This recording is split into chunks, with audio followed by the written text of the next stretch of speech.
Thomas Moore is a psychotherapist, former monk, musician, university professor, and author of New York Times bestseller, Care of the Soul. He has a PhD in religion from Syracuse University and has won several awards for his work, including an honorary doctorate from Lesley University, and has won the Humanitarian Award from Einstein Medical School. He writes and lectures widely on holistic medicine, spirituality, psychotherapy, and the arts. Much of his recent work has been focused on the world of medicine, speaking to nurses and doctors about the soul and the spirit of medical practice. He's also a columnist with the Huffington Post and Spirituality and Health magazine.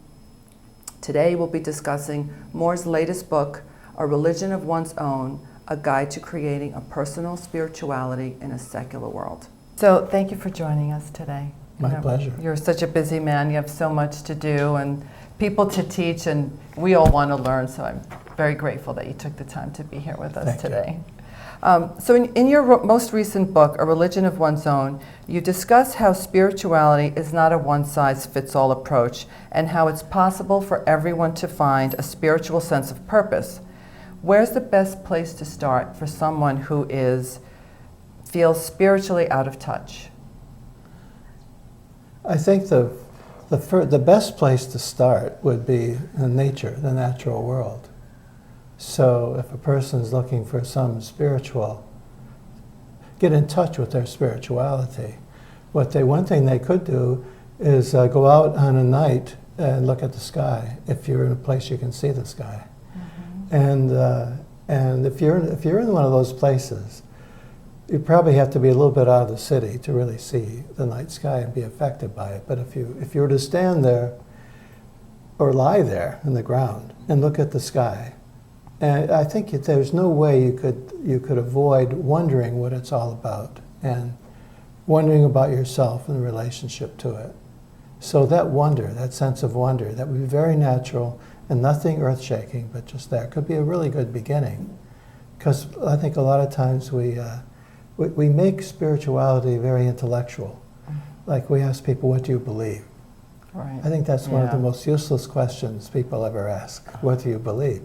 It doesn't make a whole lot of difference what you believe. What's really important is how you see the world and how that vision that you cultivate from being in the world in a certain way, how that affects the way you live. So they go together. It's very natural. So it's interesting that you say that because, yes, people do feel that, when just the word alone, spirituality, needs to have a secular relationship, when really it's not about that, is what I'm hearing you say. And, okay, we're right now in the concrete jungle, and I know when I go outside and I look up, it's hard for me to see the stars here. That's right. But I do know once I leave the city on a weekend, right. It's actually overwhelming. The beauty of the sky, to see all those stars and to see the clouds, and it's in such a different way. It puts such a different twist. Of course, the other side of it is, I don't want to romanticize nature. You can do that too, make it a little too Am sweet. I romanticizing? No, you're not. I'm the one that might be doing that. No, but when you said the city, the concrete jungle that we live, that we're in, I'm thinking that too has its spirituality. I mean, when you're just being in the city too can also, if you look at it in a certain way, you can see that this is what people are. I mean, it's a place with a lot of lives going on, so much life. And it's a place where there's such variety. It's as though the whole variety of things is right here. I live in the country. I live in New Hampshire. And we have a beautiful place, but there's not much variety. It's all beautiful nature. But there isn't the excitement of the city and the different sorts of people living together and all those lives being lived together at once. That has its own spirituality. So there's a city spirituality too. And you can also find nature here too, because you don't need the whole night sky. That's wonderful if you can have it. But there are gardens all over the city, and there are parks, and they're so important. So these little parks that are all around the city, if you just pull away from the busyness of the city just a little bit and just focus on that small garden, it's like a little Zen place, you know, where you can meditate or feel apart from all the busyness. I think that's also very valuable. And so I don't want to say anything against city life or that. I love that. Then thank you for saying that, because you know, so many people feel that because we do live in this city that's so fast paced, and you know, the questions I get asked are, how could you raise children here? And now I know what to tell them. Oh, and absolutely. Actually, it makes me look at the city in a little bit of a different way as well. Well, you know, the way Can we get you to come into the city more often and do some workshops on that? Absolutely. How to appreciate living in New York City. Absolutely. How to find your spiritual path in the city. Yes. There are many things you could do. I could imagine, I mean, what comes to mind right away is just sort of a, you know how you have these sightseeing tours? You could have a spiritual sightseeing tour where you could just kind of look at the city from that point of view, from the spiritual point of view, instead of just the literal and physical, historic, mechanical point of view, And I think you'd be able to see that there's a lot going on here that is very relevant to a person's spiritual life. Without also getting caught up in the hustle and bustle. Yeah, I mean, you don't want to lose yourself in that fully secular world. See, and my ideal is throughout this book of mine, and it's always been part of my teaching, is that I never want to make a break between the secular and the sacred. Right. I never want to separate those two, because I think that's an artificial separation. So people sometimes become very religious, and they feel they have to separate from what they enjoy about ordinary life. I think that's a terrible thing to do. It'd be better to see that the ordinary life has a lot of sacredness in it, and your spirituality could be focused around your home and your apartment and your street and everything you see there, that could be as much a part of your spirituality as going somewhere to meditate or do yoga or go to a church. I love that. I'm speechless. That's so beautiful. Because that's what we tend to do. We try to, you know, connect it to something that is secular. We feel that we need to have this attachment. Otherwise, it's how I think most of us were raised to believe. Yeah, oh yes. That's what... Well, this is what's going on today. We're in a point where there's so much change, especially through technology and scientific discovery. And the world getting smaller. There's so much change that we are changing as people. And part of that is our spiritual life, and religion has changed. And I don't see a lot of awareness of those changes and adaptation to them. Instead, a lot of people are confused, and out of that confusion they get into this anxious search for something, rather than sit back and say, well, things are changing, so we might have to let go of those old ways of thinking, and let's discover some new ways that can be maybe even richer than what we had before. Right, yes. To make the change here in the world. I love how you talk about the importance of art, writing, and self-expression, being creative, and how it relates to connecting to spirituality. Can you elaborate a little bit more on the arts and some of the artists that you referenced? So Keith, yeah, well, why don't we start with the visual arts? Although I'm a musician, that's my particular art, but in the visual arts, if you look at, especially look at non-Western cultures or cultures of the past, you see that art had a place in the center of life instead of on the fringe. So when a new painting was finished, in some places, even not too long ago, like maybe 500 years ago, people would celebrate, have a procession with this new painting coming into the city, and it was for the community, for the public. Or in some places, like in India, they would have rituals for each stage of the making of a piece of art.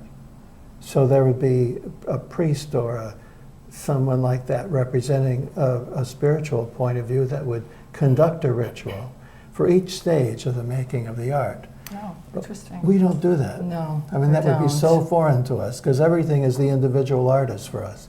It's the individual artist's expression, and it's for the gallery, and you have to pay tons of money to get it.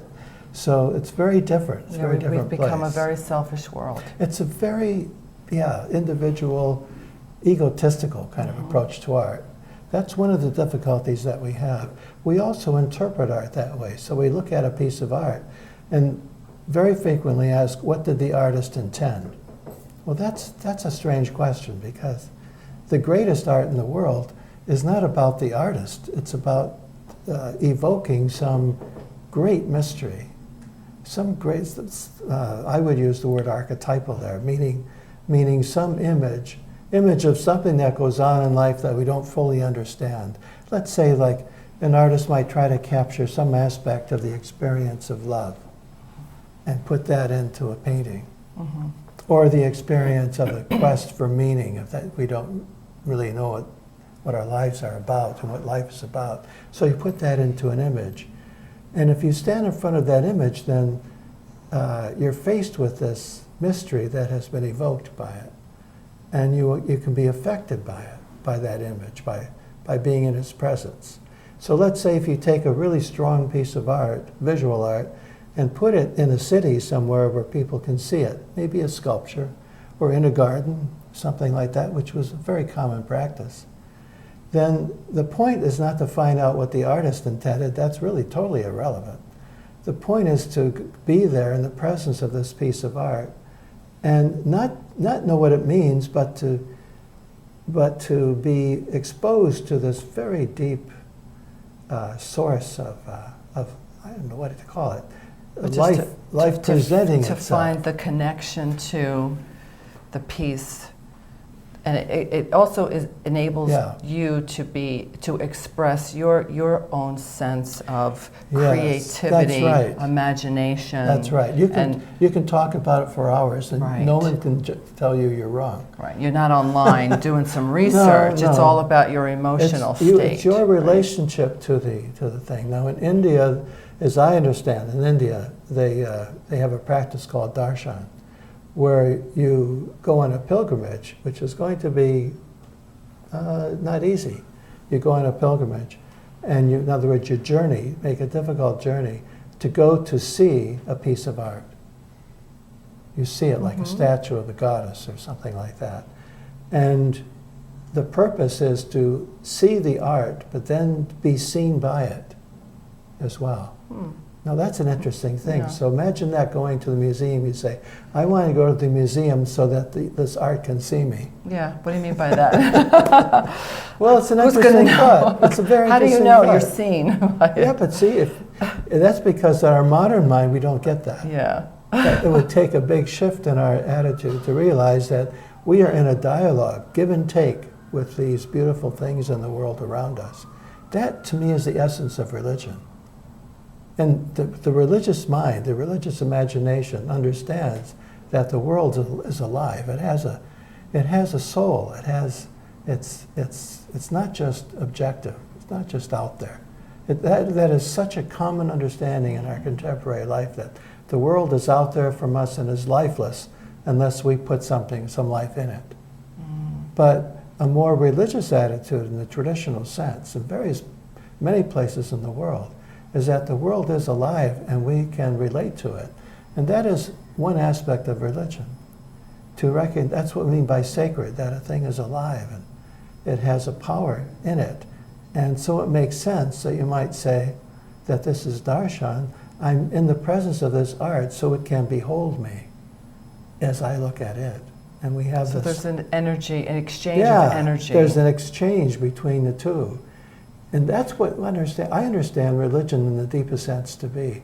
It's an encounter with something beyond us, not God necessarily, but I mean like things in their power. And that we grant them their power. We don't give them the power, but we grant that they do have this power. And we have this relationship with them. So art then, in the religious traditions, is not just a thing something to make the environment look pretty or beautiful even. It's there to support the religious experience, because if you have like a statue in a great Renaissance church in Italy, let's say, you have a really well-made statue. They said, by the way, I've read the documents from the time, they said if you make these images well, the spirit will dwell inside them. That's what they said to those painters and those sculptors of the Italian Renaissance. Well, I think they have, right? I mean, I know how I feel when I'm looking at that art. Well, of course. I get very emotional and I Yeah. feel embodied, but honestly, I didn't realize it until this moment how it has affected me, as opposed to viewing it as a work of beauty. That's right. There's this energy being exchanged. This is more than aesthetics. Yeah. That's why we bring in, I use the word religion, not in the sense of contemporary sense of an institution somewhere. I mean an actual experience, a dimension of life where you can be in the world and you sense and experience its sacredness, its depth, and its power. You feel that. Even in nature, like you could say the same thing about a tree.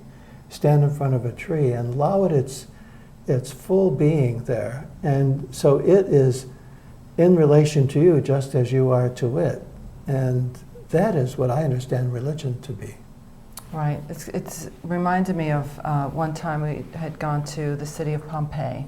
Oh, yeah. And just walking through that city, you're just swallowed up by this energy of that time and what was happening then. And you can walk through the cobblestone streets and imagine, what was filtering through the cobblestones there, but just that whole, and looking into the ruins and the rooms, and each one specifically brings out this other, innate intelligence that's telling you that you could have been there in that time and in that space. Mm-hmm.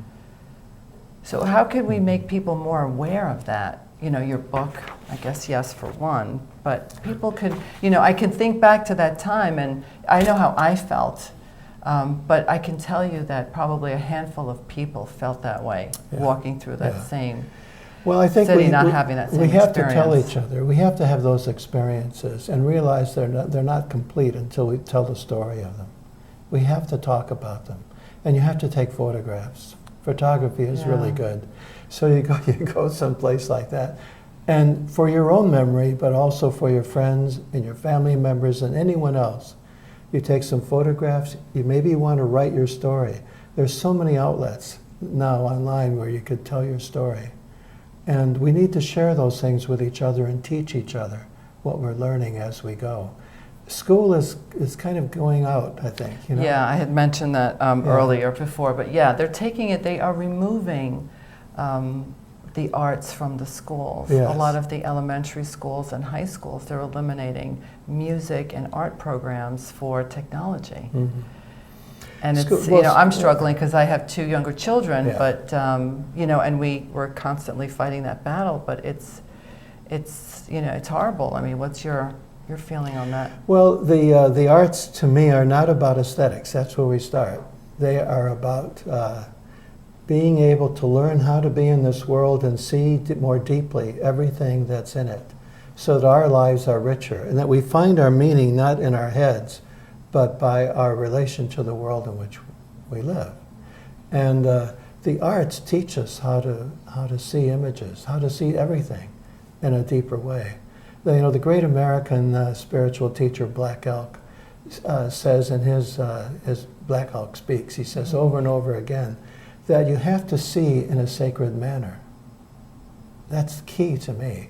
You have to see in a sacred manner. You can't see with a secular eye.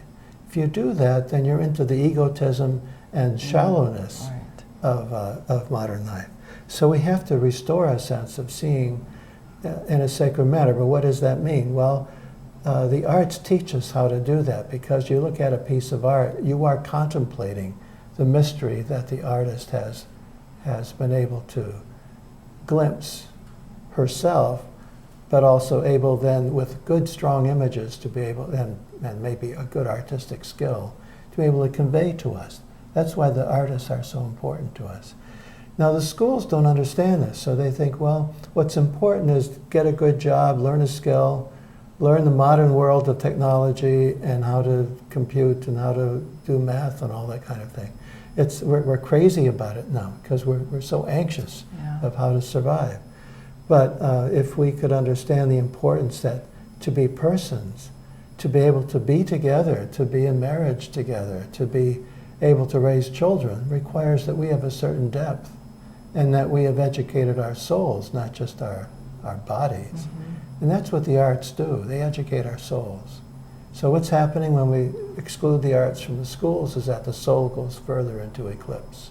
Yeah. Yeah, I mean, I try to teach my children, and my goal for them is that, you know, if they can just grow to be emotionally stable and secure and comfortable with themselves, then I think I've mastered, you know, the art of motherhood. Because, you know, nothing else is really relevant. Because once you have that, you know, then you really understand, you can appreciate what life is about, because you have this direct connection, not only to yourself, but to your external world. Yeah. I felt the same way as a parent. I felt that I wanted to support our kid. We had 2 children, and I wanted them to be able to be themselves and discover what they liked and what they wanted to do and their world that they relate to. I didn't want to interfere with that too much. I wanted to give them the resources and also models. So I took our kids. I travel a lot and meet a lot of interesting people. And I would take them with me to meet these people. That's great. And it was, to me, that was the education. Yeah. That was their education. But it was for their soul. It wasn't to learn a skill or to, you know, well, broadly educate or anything. It was to become a person. Yeah. Yeah, so, okay, I'm going to follow you. I'm going to call you for some tips. Okay. So in one section of the book, you talk about developing skills for the intuitive life. Can you talk about how to develop these skills personally and offer maybe a few tips for our Rewire Me readers? Sure. First of all, you have to, there are certain things you have to know about intuition. One is that when you have an intuition, sometimes it feels like or sounds like a voice in you or even outside you, but a very faint voice. I mean, it's not a real literal voice, obviously, and I'm not talking about someone who's hallucinating. I'm saying that sometimes we just get the sense, like you start to do something and you just hear a voice saying, no, don't go there, don't do that. Yeah. But usually we don't pay attention to it, first because it's so faint. Yeah. So to be intuitive, you have to sharpen your hearing and know that it's those faint indications that are really important. They're not big and they're not loud, they're very slight. I often think of the Native Americans they have these dream catchers with feathers. Oh yeah. And so Sure. Well, I think we probably should all have one of these things. We should wear one of those things because it's like a reminder of how to be intuitive. You need this little feather net to catch those very light intuitions that come along. Oh, is that what that's for? I don't know. That's how I answer. Well, you know, I mean, we've had them, and I've gotten them for my children, and just thought that they were to catch the bad dreams.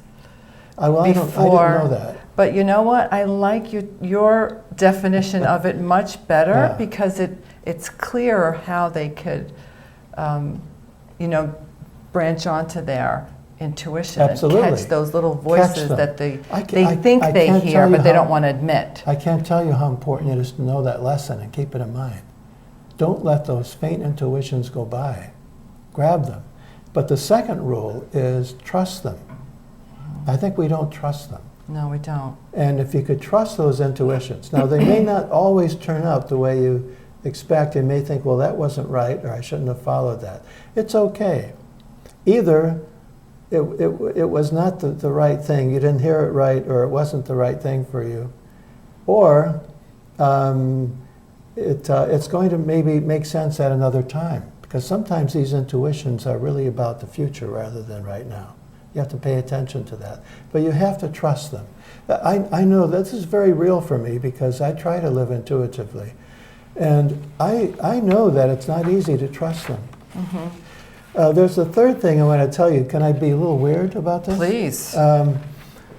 I did my doctoral dissertation on natural magic and the European Renaissance. There's a whole tradition of magic. And yeah, I'm glad you brought that up because I did read about it. You did read about that. Did. And I was going to ask you, please go right ahead. Can I talk about that? Yes, please go right ahead. So what I do is, for help my intuition, is I think it's very good to have some sort of ritual. I mean, I'm interested in religion. That's my field. And religions have some kind of external object or tool to help for these spiritual inner things. So you go to a church, you may smell incense burning, and that creates the atmosphere of prayer, actually, and it helps meditation. Now, in intuition, one of the things that people did in the Renaissance times, and it's also used in Native American communities, is that they would use a mirror or a stone, polished stone, and they would look into the polished stone in order to see images that would inspire their intuition. And I use those. So right now I wear this ring with a onyx stone, a polished stone on it, and this is my portable mirror. Can I use that ring? And you can use that one, yes. It's got facets on it, yes, it's okay? It's a little more difficult with the facets, but not at all impossible. But see this one, how smooth it is? Yes. That's a little easier probably, but I think you could use that. But you have to look into it then, and you see an image, just as we were talking about paintings. And if it takes some training and a little bit of practice, and in time, like right now, what I do now, because I've done it so long, is I just have to look at it for a second, and I'll get an idea of an intuition about what to do next and what's going on. And do you ask a question, or do you just sometimes just gaze into it? At this point, when I started out, I used to ask a question, but right now I just know what I want some direction, and I'll just glance at it quickly. In fact, I'll have this on, and then people won't notice. I don't think people notice that I'm looking at it actually for a purpose. I'm looking to see, a little bit of guidance. What's Rose going to ask me next? Well, what I just... Because, for example, what I see right now is the moon. Okay. I mean, that was just a quick flash. I saw the moon in here in a dark sky. So it's telling me, I'm skipping a lot of steps, but it's telling me that I could trust to be more lunar with you. In other words, instead of having to explain everything and try to be very clear, it's all right for me to be more on the lunar side, which is to be a little more mysterious, a little less, not say everything, but just allow myself to go and be in that night place. Right, because I get it. Yeah. I do. I actually loved reading that. Yeah. So how can we stop the chatter and talk ourselves out of that voice that we hear? Because I know way back in my day, and sometimes I still do it today, but, I hear that voice, and then I question it so many times that I convince myself I never heard it to begin with. You mean that intuitive voice? The intuitive voice. Because that's what we do. We say, we think we're crazy. Yeah, I know. Yeah, all those. That's what you're saying. That the chatter is all those questions, the statements that come in saying like, you're smarter than that, or you're probably going to be wrong, or I don't know. Yeah, There's exactly. So many you things. Convince yourself that, you've done that before. Yeah. No, it's too scary. Okay. Try it. Well, Don't try something new. That's what I was trying to say. My rule number 2 was to trust. To trust. And right. so you have to develop a sense of trust. And that may take some time. So you experiment. So you follow through on your intuition. And let's say 3 or 4 times it doesn't work out very well. You don't worry about that. Keep working at it until you begin to see how your intuition can actually guide you. And over time, I don't think this happens quickly, over time you develop enough trust. And those voices then diminish after a while. Okay. But it's about your whole life too. It's about being in the world in a more trusting way. I don't mean that naively. It's a dangerous world. You can't trust everybody, obviously. And you can't trust constantly in a naive way, but you can have more confidence in yourself. That's what a religion of your own is about. It's having the confidence that you as a person are big enough and important enough that you can live your own life, and your intuitions about how you should live are worth really taking into account. Right. Could we create a child's version? We could. Someone could. Because it's very important. And so I hope our readers understand that. Trust yourself and listen to that voice, because those are the 2 crucial components to creating your own spirituality and your own self. Yes. Right?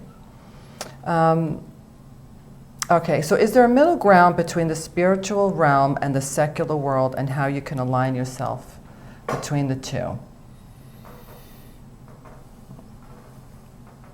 See, I don't, what were the two terms? The secular? The secular and the spiritual. And the spiritual.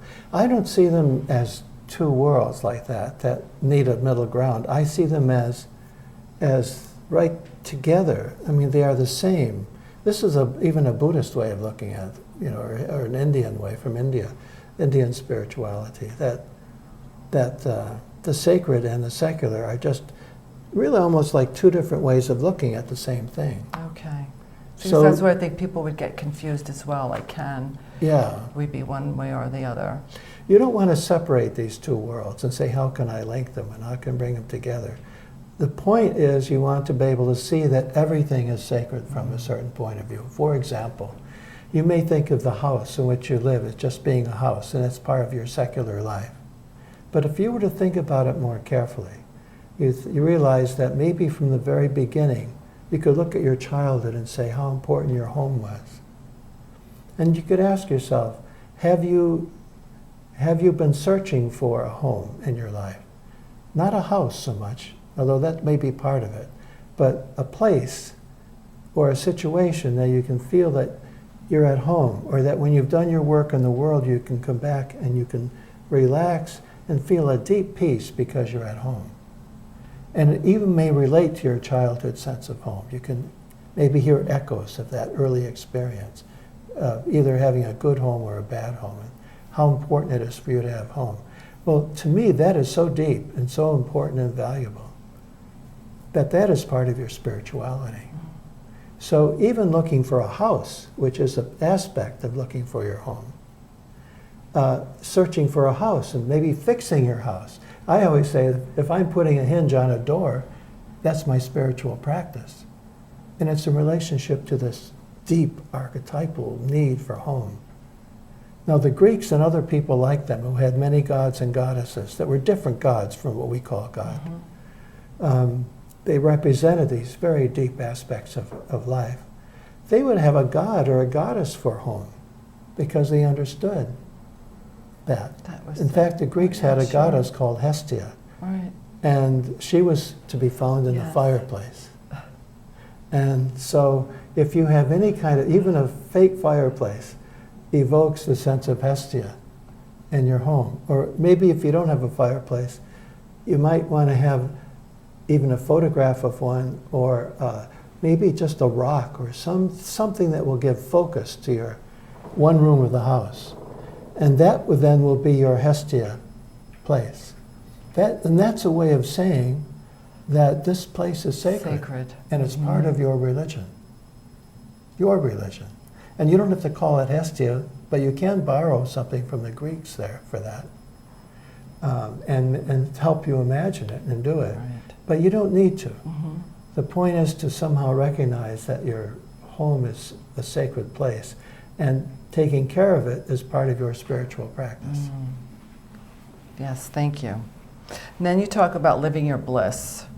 How can we live our bliss? Can you give our readers a few tips on how to make a religion our own?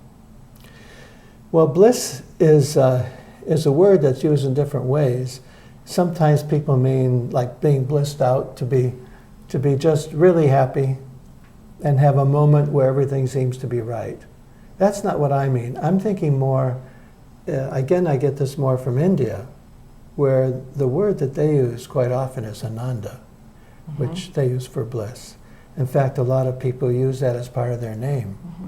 I've heard it, a friend of mine, the spiritual teacher I know from India, translates it more as joy rather than bliss, meaning that there's a deep joy of being in the right place, doing what you need to do in your life, being surrounded by people you love.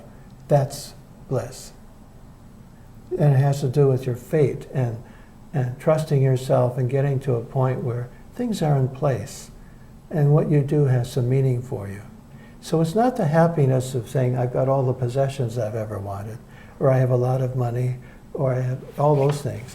it's a deeper issue. It's about the peace that comes from having lived your life in such a way that now you're in the right place and you don't have to go searching and be anxiously trying to find your meaning or what you need in your life. You've got it.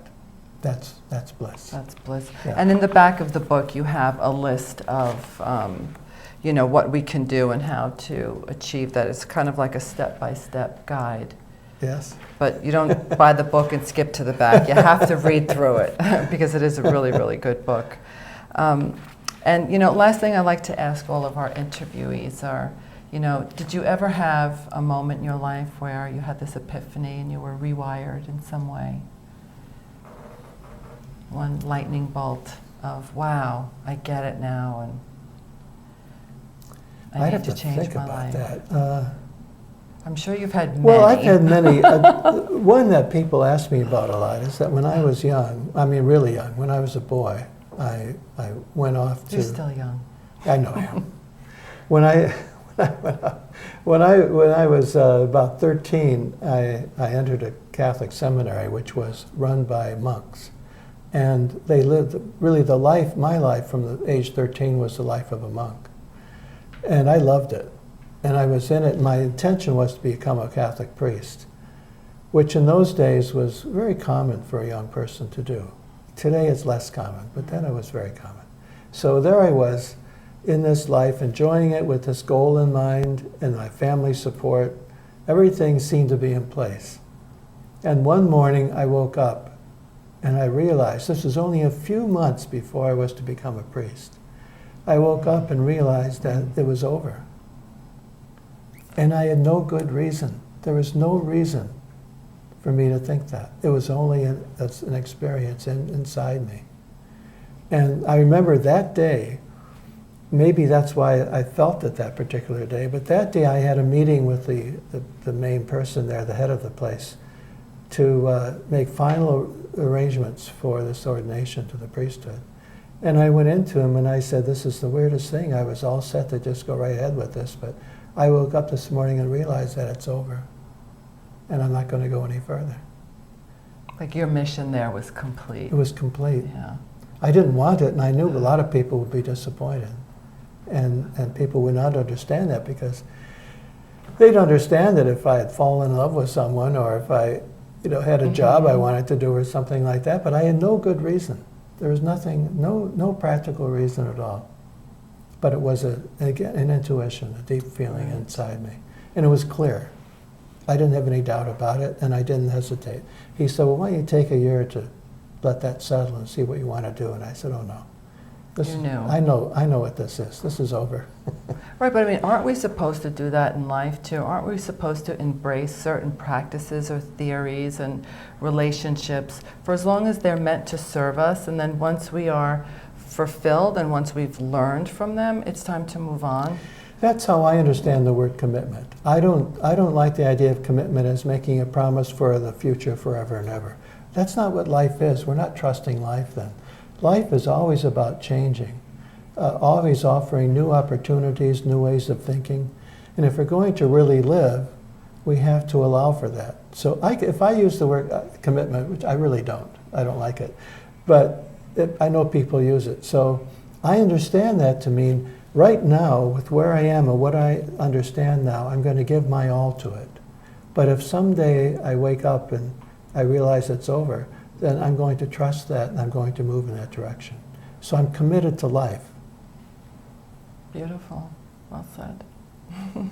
Thank you. It's true. You are, we all are. I feel that way too, that I am committed to life, and whatever comes up in my path, I will take on and learn and grow from, and then move on. That's right. So, thank you so much. You're welcome. This was Thank wonderful. you.